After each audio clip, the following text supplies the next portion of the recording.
Hello guys, yes, this is Kokoy of your Bisayang Papuma.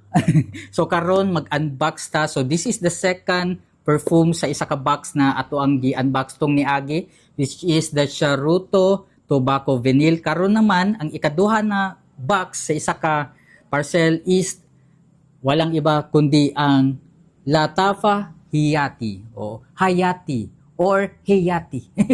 Hayati na lang siguro, no? So i-unbox na nato ni. Ay nice kaayo. Check na to.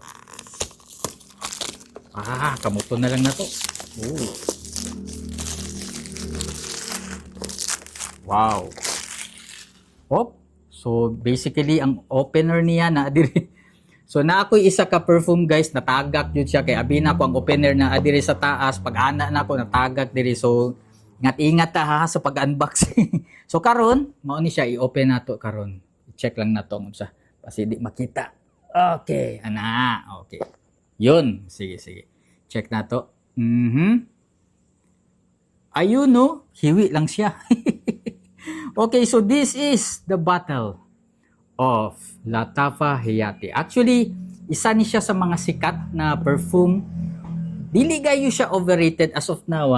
I don't know way back 2023 o 2024 kung overrated ba ni siya, but 2025 dili kayo siya overrated, no? Actually I consider it as underrated kay dili magay nako na ano, but nakita man gud nako that of course Latafa, syempre pag Latafa murag nice performer jud na siya in terms sa mga perfume, no? Na sila yung mga nega pud na perfume na medyo OA na pud kaayo sa ka uniqueness na, but most of their perfumes product humot man gyud, no? So ana ko Latafa, okay, why not i-try nato, specifically aning ilang Hayati perfume. So check nato sa papag-abre. Okay, abrihan na nato for the first impression. Oh wow, okay, very plasticky ang iyahang cup. So gaan gayo siya. So basically for me kay ganahan mo gud ko ng bugat ang cup, no? Like the Lancome, wapo ang ilahang mga cup guys, mga gahi jud, pang Jolin jud gayo, solid gayo. So ani siya, murag gaan-gaan. Okay, i-check na to. Okay mapud. Okay, at least dili siya matanggal, just in case. Just in case. Na medyo naamoy pagkadanghag. So ani ang ato ang guys, ang ato ang first impression. Tama ba ni? Okay.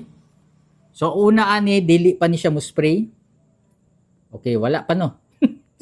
Ang ikaduha murag 50-50 na ko ani, pero unta wala gyapon. Wala gyapon. Pero ang ikatulo na nagyud ni. Okay, i-try na nato.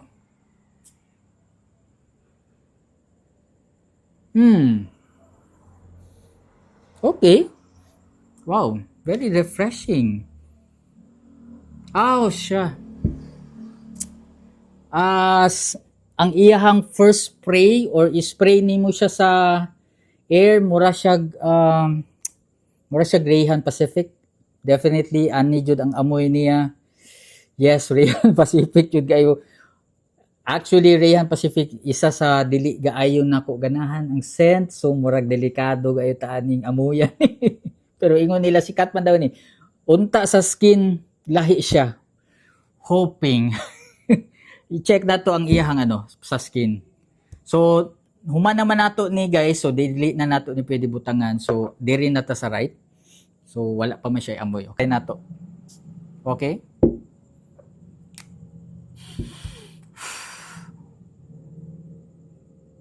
Okay, lahi. Okay, this is much fresher na sweet na okay. Na may pagka-orangey, parang ganun.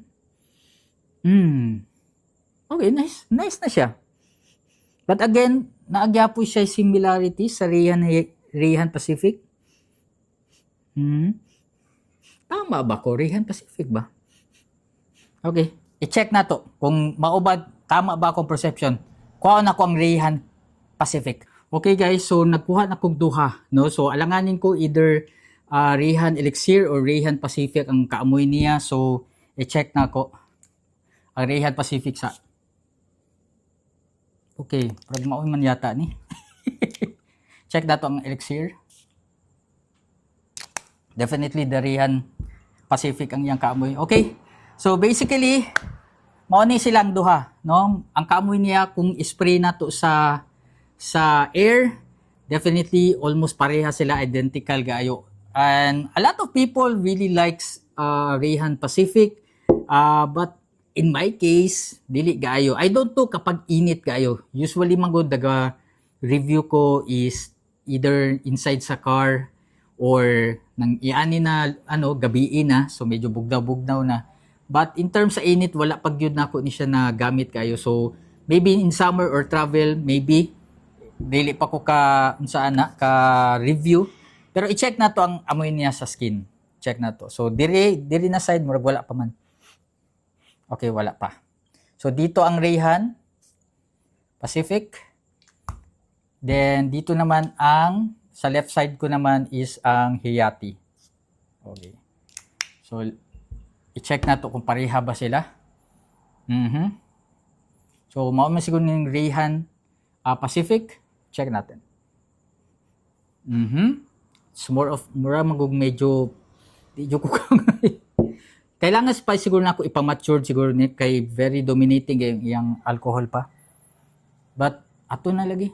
Murag gay siya, murag nice man pud siya actually, dili lang jud ko kangay. But i-check na to ang ang Hayati. Pareha man sila pre. So basically pareha sila ug amoy. I don't know.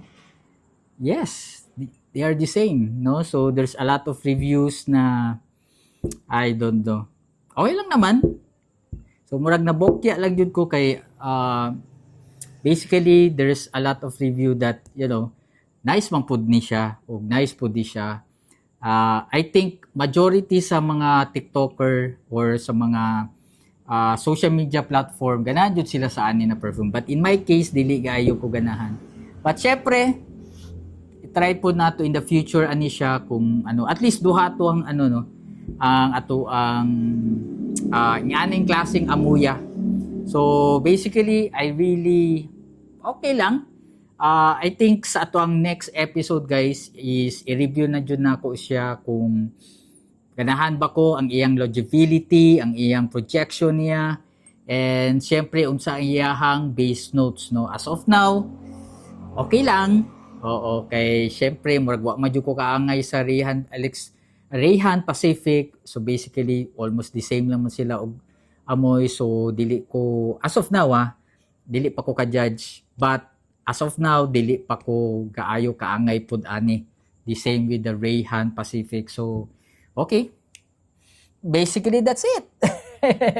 So, thank you so much guys for watching our video. So, yon medyo nagluyat ta kay mga pareha ra amoy day. This is Kokoy, your Bisayang Parfumo. Yeah.